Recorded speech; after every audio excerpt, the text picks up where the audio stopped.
超可爱的，可爱。阿嬷的铁蛋。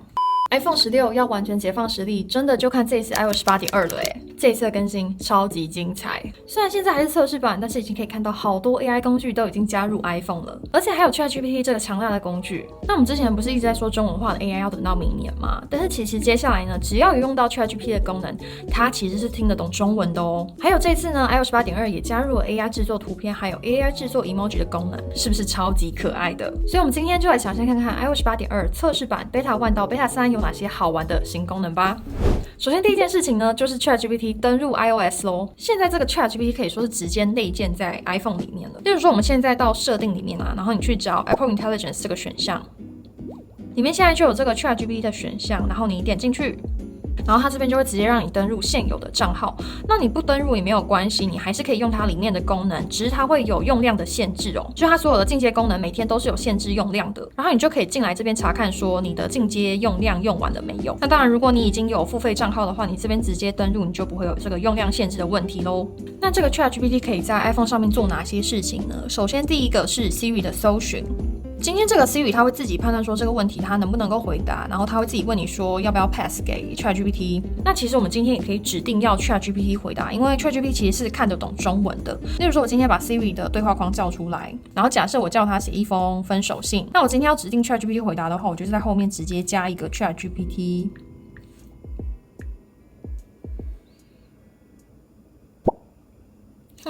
奇怪。那这个方法呢，我现在在 Beta 3测试，突然变得有点不太灵敏，就是不一定每次都可以叫得动 ChatGPT。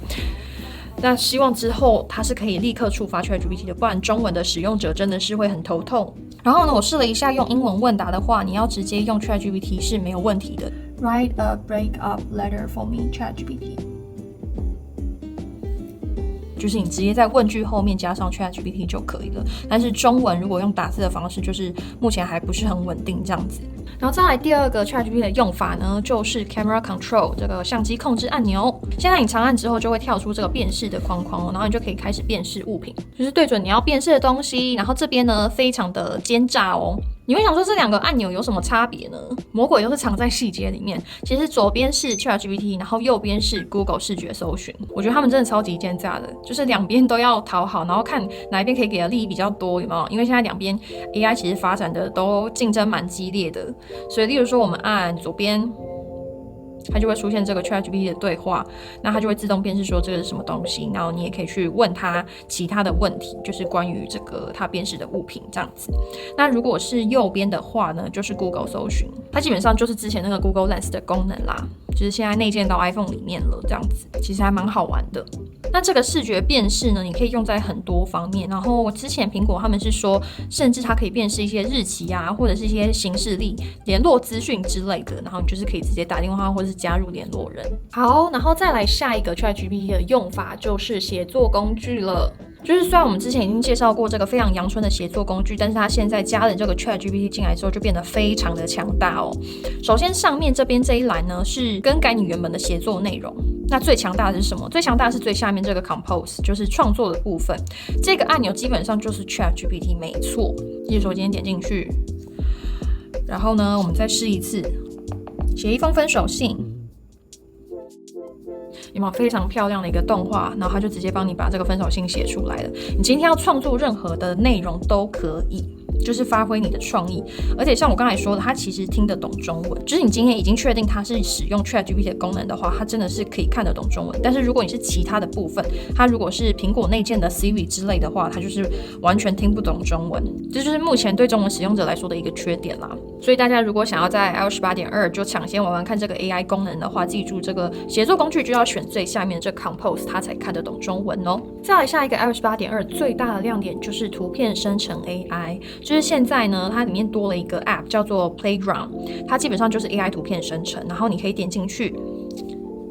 它这边呢，你可以生成任何你想要的图片，不管是人啊，它甚至可以汇入照片，然后让你依照那个照片去生成不同的风格或者是卡通这样子。那普通的图片呢，你就可以自己发挥创意啊，不管是怎样的主题、人物或者是卡通，但是它里面其实不能输入任何有版权相关的文字，例如说 Nike 啊、Adidas 是完全不能输入进去，它会没办法生成这样子。那我们现在就一起来玩玩看，这边准备了一些字来测试一下。例如说这个在雨中的101输入进去之后呢，它就会直接跑出这个图片。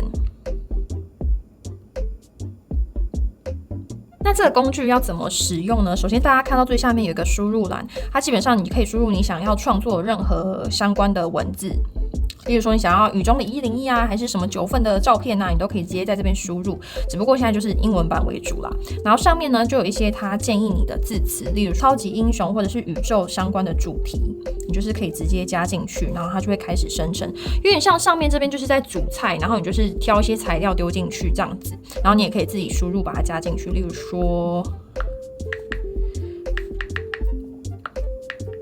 说我加一个台北101，它就是很像把材料丢进去，哇，好缤纷哦！或者是你今天也可以加入人脸，就是它如果有辨识出你的人的照片的话，它基本上就会出现在这边，你就可以直接点脸这样子。长得一点都不像我。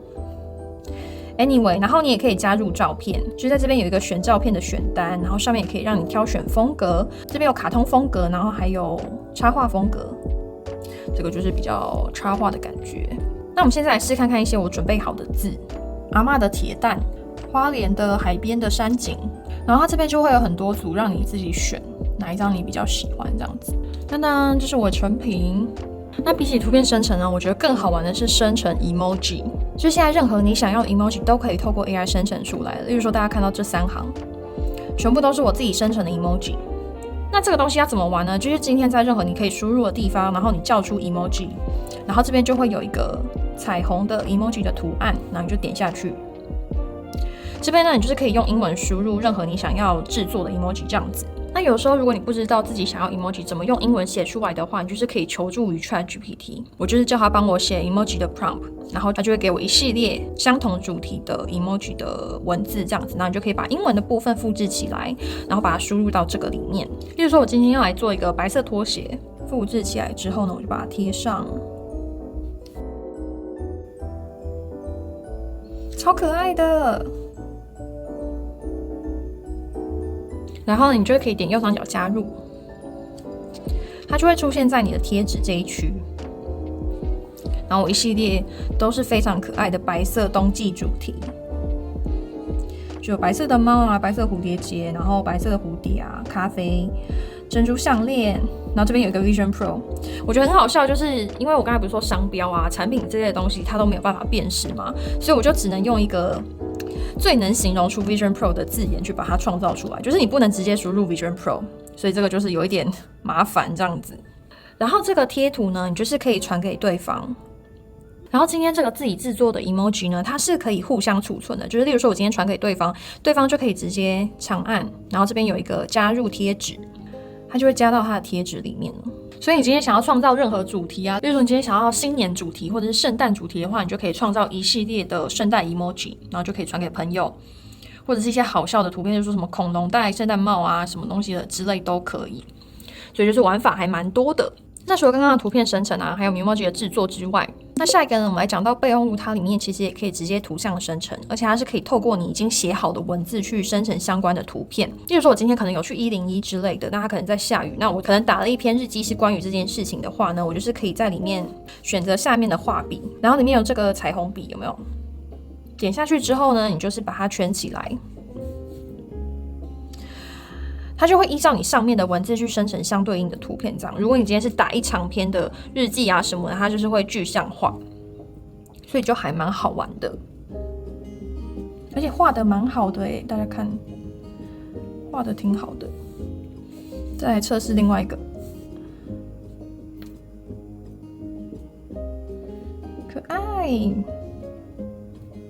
就是比较手绘风的那种图案。那接下来呢，我们来讲到就是除了 AI 功能之外，这一次 iOS 8.2其实也新增了蛮多其他相关的功能，例如说相机控制现在可以用来锁定对焦哦，就是我们进到设定，然后去找到相机控制按钮，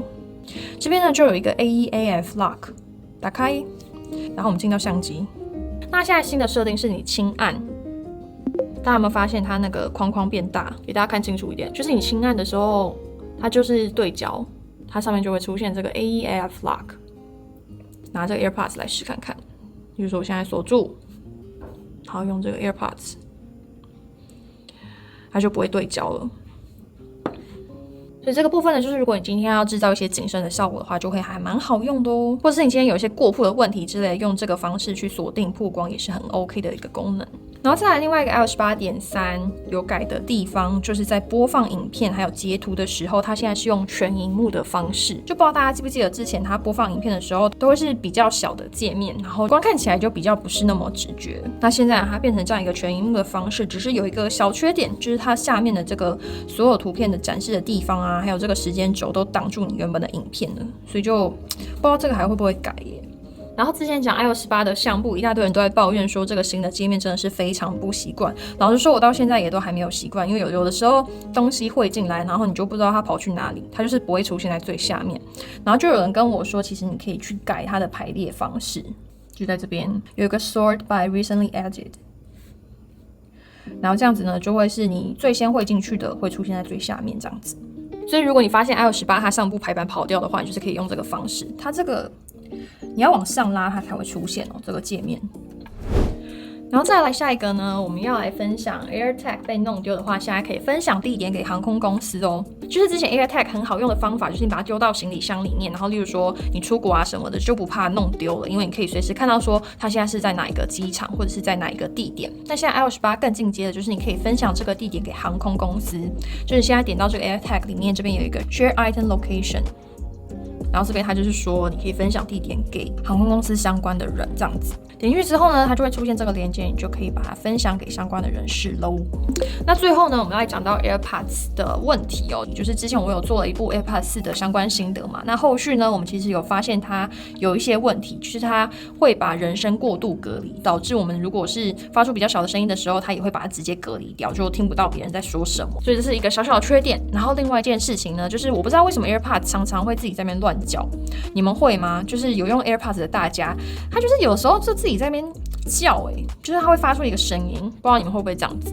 就觉得还蛮困扰的，因为有时候可能睡觉啊，然后不小心动到它，它就在那边自己叫这样子。好，然后最后呢，要来分享我们 iOS 8.2的正式版有可能会推出的时间，就今天是11月12号嘛，那我们预计呢，有可能正式版会在12月2号或是12月9号推出，所以大概是2-3个礼拜之后。不过呢，就也要说到啦，这个 AI 功能其实目前就是只有限定15 Pro 系列，还有16全系列可以使用。那正式版 iOS 8.2也是只有英文版抢先推出，那中文呢，就是按照时间表呢，可能是明年的4月左右才会出现哦。但是如果大家真的已经等不及的话，到时候更新完iOS 8.2正式版，你也可以直接切换到英文去玩玩看。然后刚才呢有忘记讲，就是这个 AI 生成图片的部分，它一开始是需要取得权限的，然后那个权限必须要用 WiFi 下载，所以如果你更新完 18.2 之后呢，最好就是把 WiFi 一直开着，然后你点进去，它可能不会立刻让你玩，那是正常的，就是你可能要稍微等一下，让它去下载那个 AI 的封包这样子。